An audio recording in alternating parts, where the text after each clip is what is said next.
الصلاة والسلام على رسول الله اعوذ باللہ من الشیطان الرجیم بسم اللہ الرحمن الرحیم یا ایہا الذین آمنوا لا تحرموا طیبات ما احل اللہ لکم ولا تعتدوا ان اللہ لا يحب المعتدین۔ قابل احترام سامعین حضرات، 7واں پارہ ہے اور اس پارے میں سورۃ المائدہ ہے۔ المائدہ کا معنی دسترخوان ہے۔ عیسیٰ علیہ السلام نے جب قوم کو دعوت دی تو جو لوگ ماننے والے نہیں ہوتے ان کے پاس حجتیں ہوتی ہیں، تو انہوں نے قبول کرنے کی بجائے، ماننے کی بجائے یہ کہا کہ اگر آپ سچے اللہ کے رسول ہیں تو آپ پھر اللہ سے کہیں کہ اللہ آسمان سے ہمارے لیے دسترخوان نازل کر دے، تو پھر ہم آپ کی بات کو تسلیم بھی کر لیں گے اور گواہی بھی دیں گے۔ سو اللہ رب العالمین نے آسمان سے دسترخوان نازل فرما دیا، نہ ماننے والوں نے پھر بھی نہ مانا۔ اس نسبت سے سورہ مبارکہ کا نام سورۃ المائدہ ہے۔ سورۃ المائدہ کے اندر اللہ رب العالمین نے حلت اور حرمت کے مسائل کو بیان فرمایا ہے، اور اس کے ساتھ ساتھ فوجداری مسائل جو ہیں ان کا تذکرہ فرمایا ہے۔ اور ان کا تذکرہ فرمانے سے پہلے اللہ رب العالمین نے یہ وضاحت فرما دی ہے کہ الیوم اکملت لکم دینکم، آج کے دن میں نے تم پر تمہارا دین مکمل کر دیا ہے، ورضیت لکم الاسلام دینا، اور میں نے تمہارے لیے دین اسلام کو پسند کر لیا ہے، واتممت علیکم نعمتی بھی ارشاد فرمایا کہ میں نے اپنی نعمت کا اتمام فرما دیا ہے۔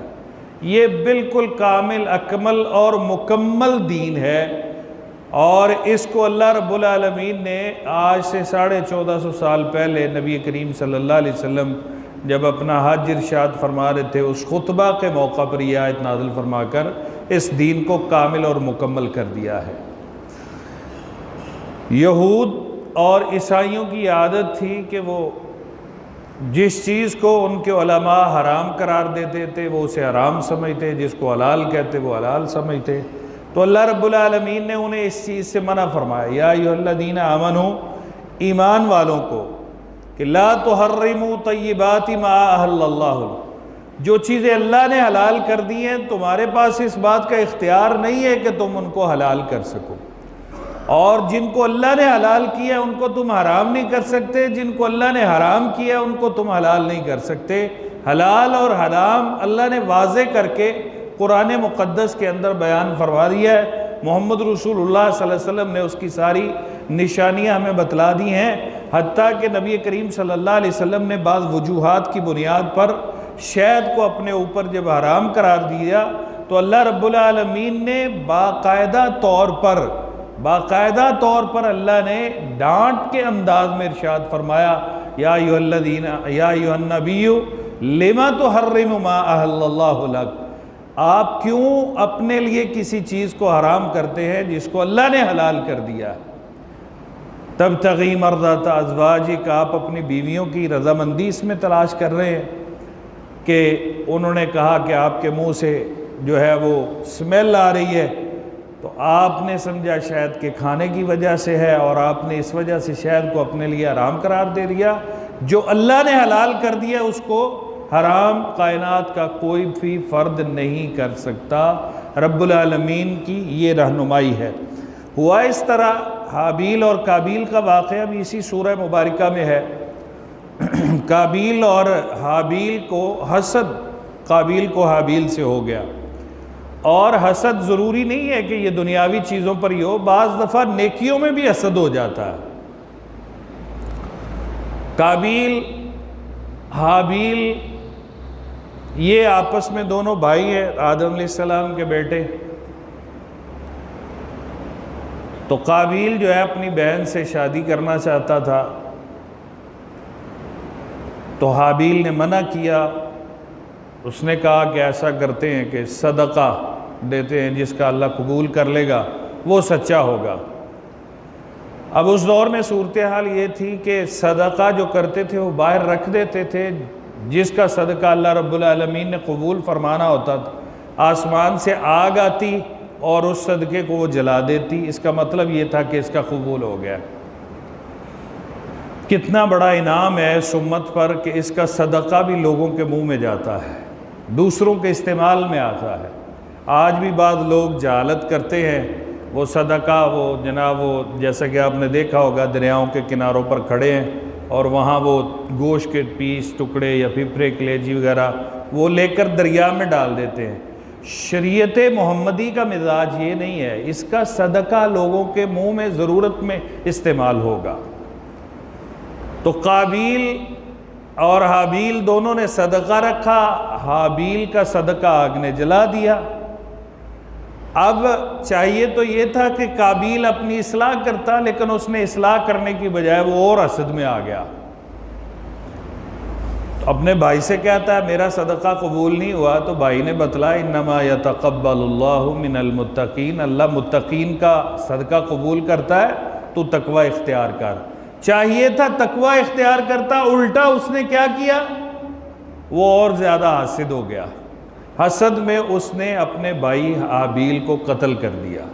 یہ اس کائنات میں پہلا قتل ہے، کسی انسان کا سب سے پہلا قتل قابیل نے کیا، اور نبی کریم صلی اللہ علیہ وسلم نے ارشاد فرمایا قیامت تک جتنے بھی قتل ہوں گے قاتل کو تو اس کا گناہ ملے گا ہی ملے گا، قابیل کو بھی اس گناہ کا حصہ پہنچتا رہے گا، کیونکہ سب سے پہلا گناہ اس نے کیا ہے۔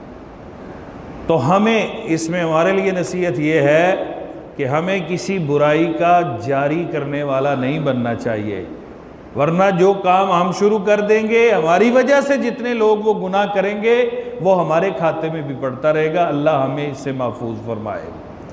تو حضرات اس کے ساتھ ساتھ پھر 7ویں پارے میں آ جائیں تو اللہ رب العالمین نے قسم کا کفارہ بیان فرمایا۔